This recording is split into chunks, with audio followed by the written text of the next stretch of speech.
करता रहूं। हमें तो एक ही उपाय लगता है, अगर हम अपने प्यारे को सब जगह देखेंगे तो कभी हम किसी को कटु वचन या अहित नहीं बोल पाएंगे, इसके सिवा नहीं। एक ही सूत्र है, हाँ, उमा जे राम चरण रत, विगत काम मद को, निज प्रभु में देखें जगत, केसन करें विरोध।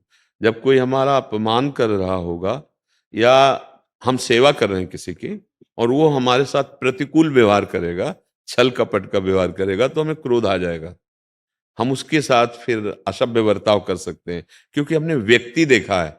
और अगर हम ये मानकर सेवा करेंगे कि इसके हृदय पर प्रभु विराजमान है, हृदय देश में भगवान विराजमान सबके हृदय में, और उनका लक्ष्य करके, तो हम अपने आप को बचा लेंगे और सबका मंगल कर सकते हैं, सबका हित कर सकते हैं। जितना हमें दिया गया है, जैसे दीपक अपना प्रकाश करेगा, हाइलोजन अपना प्रकाश करेगा, चंद्रमा अपना प्रकाश करेगा, सूर्य अपना प्रकाश। हमको जितनी बुद्धि दी है, जितना बल दिया है, जितना धन दिया है, जितनी सेवा सामग्री दी, परिवार से लेकर राष्ट्र तक, हमारे सानिध्य में जो आएगा हम उसे भगवत स्वरूप मानकर सुख पहुंचाएंगे, और उसके बदले में हम कुछ नहीं चाहेंगे, तो सेवा बन सकती है। नहीं तो कभी कभी सेवा करने के बाद भी हम सेवा का फल नहीं प्राप्त कर पाते। जिसकी हम सेवा की, मुझे हम हो गया कि मैंने सेवा की और चार लोगों से कह दिया, खत्म उसका शुक्र। या जिसकी सेवा की वो मानता ही नहीं है, हम तो अच्छा कर रहे हैं और वो हमारे साथ बुरा व्यवहार कर रहा है, फिर हमें क्रोध आ जाएगा, हम ऐसे कृत्य कर बैठेंगे, ऐसी बात बोल बैठेंगे कि हमारी सेवा निष्फल हो जाएगी। अगर हम भगवत भाव रखते हैं तो हम सहन भी कर सकते हैं और उसको क्षमा भी कर सकते हैं। जैसे अब कई बार कहा है कि अपनी दांत से अपनी जबान कट जाए तो हम कहाँ रिपोर्ट लिखाएंगे, ऐसे ही हमारे आत्मस्वरूप भगवान सब जगह विराजमान है।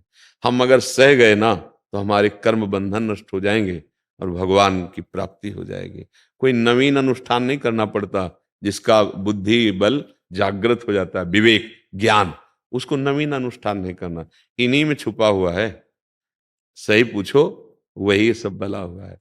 बस यही बुद्धि हमारी नहीं मान पा रही ना, इसीलिए हम कहीं गंदी दृष्टि रखते हैं, कहीं अच्छी दृष्टि रखते हैं, कहीं बहुत ही निकृष्ट दृष्टि कर लेते हैं। ये तो ऐसा, पर सच्ची पूछो तो वही एक है। वही एक 0 वाट बल्ब में भी है, वही हाइलोजन में भी है, और बड़ी बड़ी मशीनों में भी वही काम कर रहा है।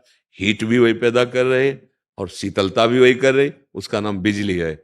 ऐसे ही पापी के अंदर भी, ये क्रूरा अपि पापिनो न च सताम संभास्य दृश्यास्य, जो क्रूर हैं, पापी हैं, दुष्ट हैं, उनमें भी वही पावर है परमात्मा तत्व का। जो अच्छे महात्मा है उनमें भी वही है। अगर ये हम देख पाए तो जीवन मुक्त हो जाएंगे। पर कर्तव्य, अब ध्यान देना है, दर्शन और कर्तव्य में अंतर हो जाएगा। कर्तव्य में हम ऐसे नीच आचरण करने वालों का संग नहीं करेंगे। कर्तव्य में जब अधर्म आचरण करने वाला हमारे धर्म पर प्रहार करेगा, तो जितना हमें बल है, बुद्धि बल, शरीर बल, हम अपने धर्म की रक्षा के लिए उसका प्रयोग करेंगे। पर देखेंगे यही कि सब में एक ही तत्व है, कर्तव्य में नहीं। कर्तव्य में चूक हुई तो बात फिर अलग हो जाएगी।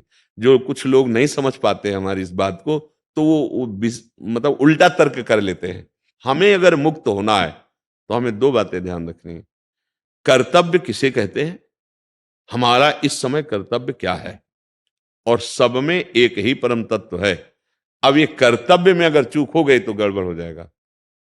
एक ही तत्व है पर कर्तव्य, अगर वो धर्मात्मा है, महात्मा है, तो हम नमन करते हैं, है वही। अगर दुष्ट है, उच्छृंखल है, अधर्मी है, तो हम उसका तिरस्कार करके हटा देते हैं, हम उसका संग नहीं करेंगे। क्यों? कर्तव्य कहता है ऐसा। तो उसमें क्या भगवान नहीं देखा क्या? नहीं देखा। विद्या विनय संपन्ने ब्राह्मणे गव्यस्तिनी सुनीच सुपाके च पंडिता समदर्शिना, पर व्यवहार नहीं। व्यवहार जैसा निर्णय किया गया है वैसा ही करेंगे। जैसे देखो हमारे यंग हैं, व्यवहारिक जैसा कर लेंगे क्या? ऐसे छुआ, अब हाथ को धोने की तो जरूरत नहीं, लेकिन नीचे के अंगों को छुए तो हमें रज लगा के, साबुन लगा के धोना पड़ेगा ना। मेरे ही तो अंग हैं, व्यवहारिक जैसा हो सकता है क्या? अगर व्यवहारिक जैसा करता है तो मूर्ख माना जाता है। व्यवहारिक जैसा नहीं, सब में दर्शन भगवान का करो और अपने कर्तव्य पर स्थित रहो। जो आपको कर्तव्य मिला है वो भगवान की पूजा है, और सब में भगवान विराजमान है, ये भाव, जीवन मुक्त हो जाएगा।